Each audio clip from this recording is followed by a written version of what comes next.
Okay, so what I want to do now is just clean up some of this HTML, make things look a bit prettier on this detail page.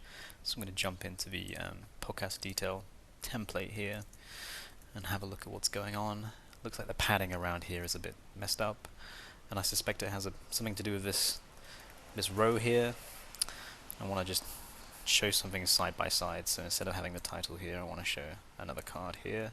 So let's kind of just get rid of this card body and then paste that there and add another card. Let's see how this looks when I refresh. So it's looking a bit better. Let's add some padding between the actual card and our other item here. Okay, so that's a good start. Let's make this second card max width. Okay, we're looking a bit better. Card title here. Let's see if we can find some better examples here. So here is H5, they have like a card title. I think it looks a bit nicer. So let's see what that looks like. Object, title. Go in here, refresh. Looking much better.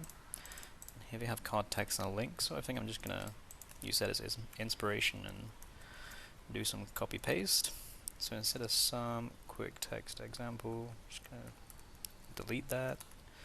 And this is gonna be our object dot description, and this is gonna be visit site, and the URL here is gonna be the object dot site link, I think.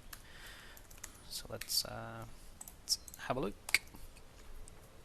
Alright, this is looking much better. So if we click visit site now, it takes me to Talk Python. What can we do next? Let's solve the problem of formatting these templates. In the past I've used something called DJ HTML, which nicely indents your templates for you, so we can just install that through pip. So let's do pip install DJ HTML and then do DJ HTML podcasts templates podcasts, and we have a bunch of things here, so maybe I can just do $. And it seems to have formatted those for us, so we go back in here. Yeah, everything looks nicely formatted, which is great. Hopefully it hasn't actually changed the HTML itself. Yep, everything looks good. Alright, so we have nicely formatted templates. We have a bit nicer of a detail view here. Let's try and add some links here to each episode. Before we do that, I think we just need to double check that those episode links have been populated. So we go to episodes, we click an episode, we can see here this is linking to an episode here, but what we really want is this data. So I wonder how we get to that. Maybe let's have a look in the original Talk Python RSS and have a look in the example. It looks like we haven't actually passed this link properly. We've passed the actual site link for the episode, but it doesn't look like we've passed the resource itself. So I think what we're going to have to do here is go back into the models, go into our episode and change this link to site link, and then have like a media link. So let's add a new URL field there.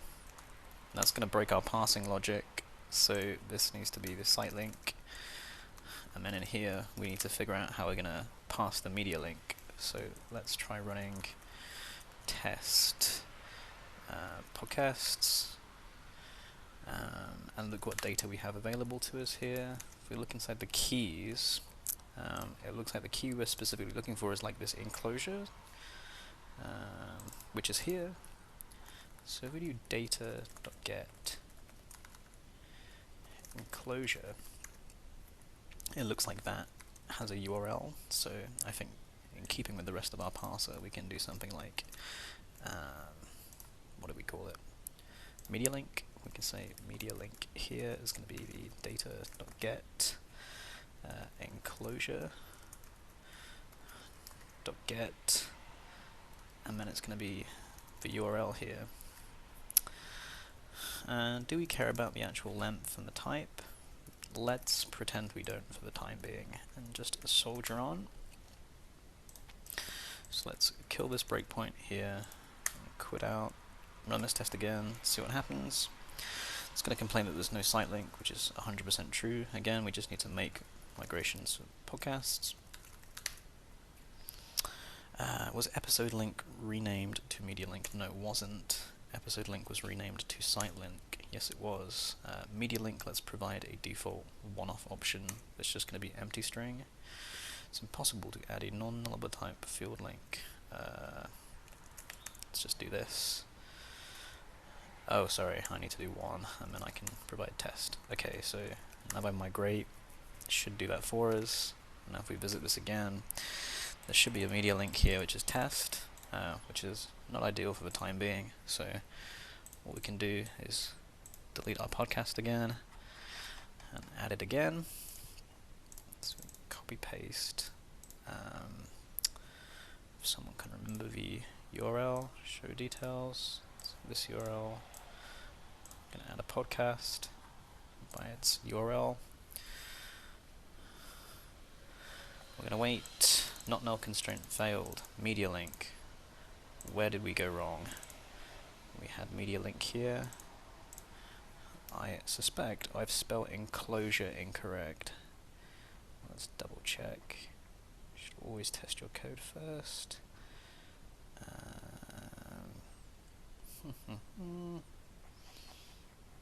Let's have a scroll up. Enclosure. Ah, yes, enclosure. Okay, let's try that again.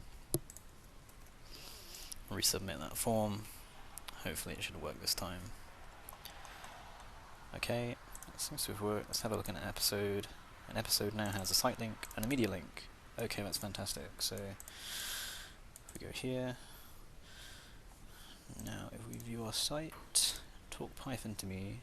I think each one of these, for the time being, let's just link to the media and see what happens. So if we go into parser, okay, and then go into podcast detail, in our table, we just want to wrap each of these elements in a href.